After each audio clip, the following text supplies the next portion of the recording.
स्वामी समर्थ मंडळी, कसे आहात सगळे? मजेत ना? स्वामींची सदैव तुमच्या सर्वांवर कृपा राहू दे। तर आत्ता या कडकडीत उन्हातून एक गोष्ट करण्यासाठी चालले आहे की जी आपल्याला वर्षभरासाठी पुरणार आहे। उन्हाळा संपून आता पावसाळा सुरू होणार आहे। तर ही या गोष्टी करणं फार महत्त्वाचं असतं, खूप जण करतात। तर मी आता चालले आहे लालबागला आणि लालबागमध्ये मी चालले आहे मसाला करण्यासाठी। तर आत्ता जवळपास पोचले आहे लालबागमध्येच आणि आता त्या मसाल्याच्या गल्लीमध्ये जाणार आहे की जिथे सगळे मसालेवाले आहेत आणि आता कसा तिथे मसाला करते ते दाखवतेच तुम्हाला। तर ऑलमोस्ट मी आता इथे पोचलेच आहे मसाला गल्लीच्या इथे। तर तिथे घरी तर आता मिरच्या वगैरे वाळवून ते सगळं करणं शक्यच होत नाही आणि मी कधी केलंही नाही, कारण की याआधी मला मम्मा मसाला बनवून द्यायची, माझी मम्मी मसाला बनवून द्यायची। तर आता हल्ली तिला नाही जमत करणं ते सगळं तब्येतीमुळे। तर त्यामुळे मग मी इथे येऊन मसाला करून घेते। रेडीमेड मसालाही मिळतो, पण आपण असा ताजा मसाला केलेला त्याची चव काही वेगळीच लागते आणि आपल्याला वर्षभरासाठी करायचा आहे। तर त्यामुळे मग हा असा ताजा मसालाच बनवून घेते। तर तिथे गेल्यानंतर सगळं सोयी असतात, म्हणजे मिरची आपल्या समोर जी आपल्याला हवी ती आपण घेऊ शकतो आणि नंतर मिरचीचं भाजणं वगैरे किंवा इतर मसाले भाजणं वगैरे हे सगळं तिथे करून मिळतं। तर आता आपण पोचलो आहोत मसाला गल्लीत। अरे केवढी गर्दी आहे इथे, आपला नंबर कधी लागेल यामध्ये। तर लालबागमध्ये मी गेले होते मसाला बनवण्यासाठी। नंतर मसाला गल्लीमध्ये गेल्यावर फार सगळीकडे गर्दी होती। तर एक एक अशी दुकानं बघत मग मी गेले सिंदराजमध्ये आणि तिथे मग नंतर तिकडचे जे ओनर आहेत तर त्यांच्याशी बोलले आणि मग त्यांनी मला एक मसाल्याची लिस्ट काढून दिली। तिथे आपण आपल्यानुसार म्हणजे जे आपल्याला साहित्य हवे त्यानुसारही आपण मसाला बनवू शकतो त्यांना लिस्ट देऊन, आणि नको असेल तर मग तेही आपल्याला सजेस्ट करतात की त्यांच्याकडे वेगवेगळ्या प्रकारचे ते मसाले बनवून देतात। मालवणी मसाला, घाटी मसाला आणि आणखीनही इतर मसाले। तर जसं आपल्याला हवं आहे इन्ग्रेडियंट तसं आपण त्यांना सांगून मसाला बनवून घेऊ शकतो, किंवा तेही आपल्याला सजेस्ट करतात की या मसाल्यामध्ये ही गोष्ट तुम्ही टाकू शकता। तर त्याप्रमाणे मी त्यांना सांगितलं मालवणी मसालाचं इन्ग्रेडियंट देण्यासाठी। तर त्याप्रमाणे ते मला सजेस्ट करत होते की हे यामध्ये टाका, आणखीन छान होईल मसाला। तर त्याप्रमाणे आम्ही एक लिस्ट काढली आणि मग त्या लिस्टप्रमाणे सगळं एक एक साहित्य घेतलं। त्यांनी मला समजावून सांगितलं की याने जास्त चव येईल, ही गोष्ट या मसाल्यामध्ये टाकल्यानंतर याने जास्त चव येईल।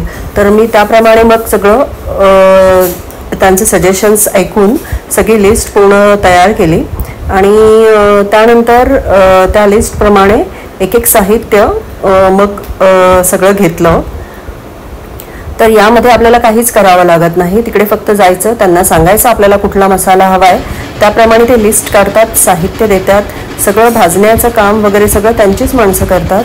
तर त्यामुळे आपल्याला एक आपला घरगुती मसाला आपल्याला हवा आहे तसा उत्तम प्रतीचा आपल्याला करून मिळतो। आणि मग आता हे इथे त्यांचा माणूस साहित्य काढत होता सगळं।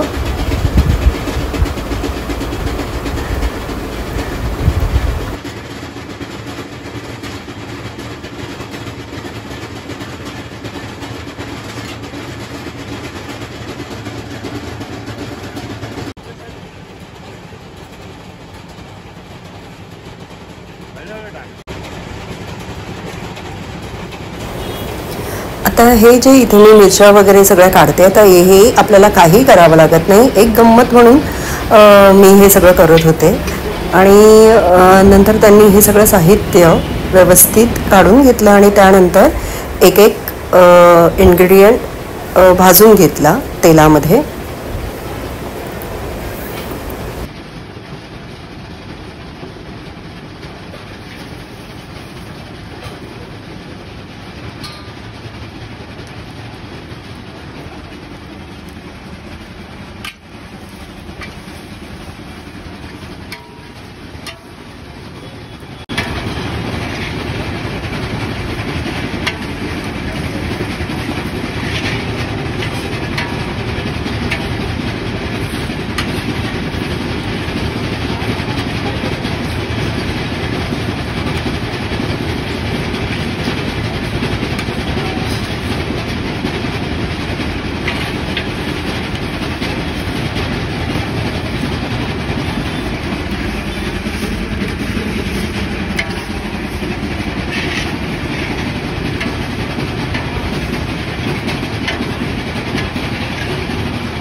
त्याचं वजन केलं तर 1 किलो मसाला बनवायला दिला होता. तर त्याचं सगळं साहित्य मिळून 1 किलो 800 ग्राम असा मसाला झाला.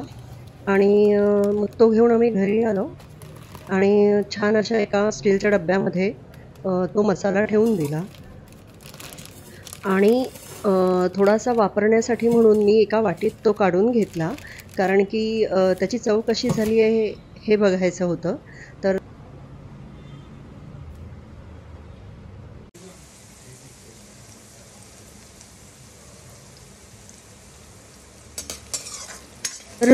या मसाल्याची चव बघण्यासाठी मी केलं होतं त्या दिवशी वाटाण्याचं सांबार. तर त्या वाटाण्याच्या सांबारामध्ये टाकण्यासाठी हा मसाला एका वाटीत काढून घेतला, कारण की मसाल्याच्या बरणीमध्ये मसाला होता. तर त्यामुळे फक्त वाटाण्याच्या सांबारासाठी एक चव बघण्यासाठी म्हणून मी हा छोट्याशा वाटीत एक काढून घेतला होता मसाला. आणि नंतर वाटाण्याचा सांबार करताना त्यात तो घातला, कारण की पहिल्यांदा आता आपण हा मसाला बनवला आहे. तर त्यामुळे व्हेजिटेरियन जेवणामध्ये आधी हा मसाला वापरायचा होता.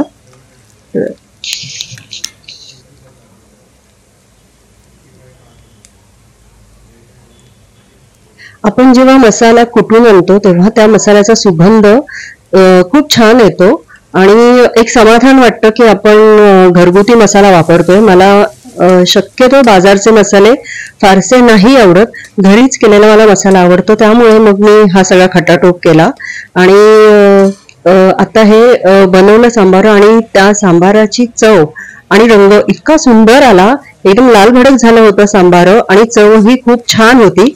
तर एक समाधान वाटलं की आपण एवढ्या कडकडीत उन्हात जाऊन हे सगळं करून आणलंय, तर त्याचं एक समाधान वाटलं. आणि एक घरगुती गोष्ट ही आपल्याला मिळाली, त्याचंही एक समाधान. तर अशा प्रकारे हा मसाला बनवून आणला आणि चव ही फार उत्तम झाली याची, तर ते एक समाधान. तर असा हा व्लॉग बघायला तुम्हाला कसं वाटलं हे कमेंटमध्ये नक्की सांगा. आणि व्लॉगला लाईक करा आणि चॅनलला सबस्क्राईब करा. श्री स्वामी समर्थ.